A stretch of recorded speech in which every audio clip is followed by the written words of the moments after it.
અમદાવાદના પૂર્વ વિસ્તારમાં કાયદો અને વ્યવસ્થાના લીરે લીરા ઉડાવતી વધુ એક ઘટનાનો વિડીયો સોશિયલ મીડિયા પર વાયરલ થયો છે, જેમાં નરોડા પાટિયા નજીક બે માથાભારે શખ્સો દ્વારા એસઆરપીએફની પીસીઆર વાનને રસ્તા વચ્ચે અટકાવીને અંદર બેઠેલા ડ્રાઈવર સહિતના કર્મચારીઓને ધાક ધમકી આપવામાં આવી હતી.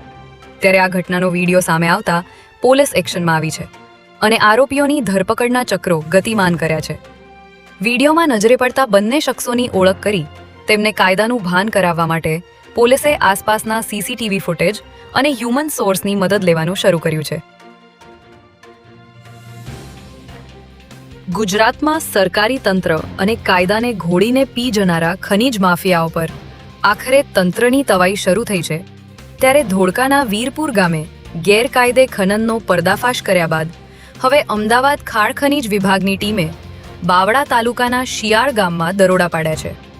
અહીં કોઈપણ પ્રકારની મંજૂરી વિના બેફામ રીતે સાદી માટીનું ગેરકાયદે ખોદકામ અને હેરાફેરી કરવામાં આવી રહી હતી.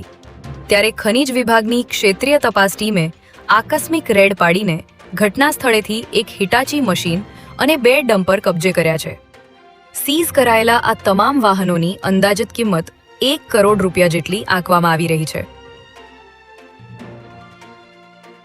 રાજ્યભરમાં સનસનાટી મચાવનારા હાઈ પ્રોફાઇલ છેતરપિંડીના કેસમાં ધરપકડ કરાયેલા અનિલ વિભાણી અને તેની પત્ની જીમી વિભાણીના ચોંકાવનારા કારનામાઓ પરથી એક પછી એક મોટા પડદા ઊંચકાઈ રહ્યા છે.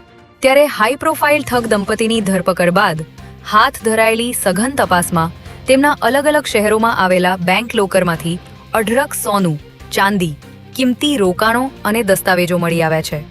બંનેના સંયુક્ત નામે ચાલતા અમદાવાદની 3 અલગ અલગ બેંકના લોકરમાંથી 4.5 કિલો સોનું અને 837 ગ્રામ ચાંદી મળી કુલ રૂપિયા 6 કરોડની કિંમતી મતા મળી આવી છે.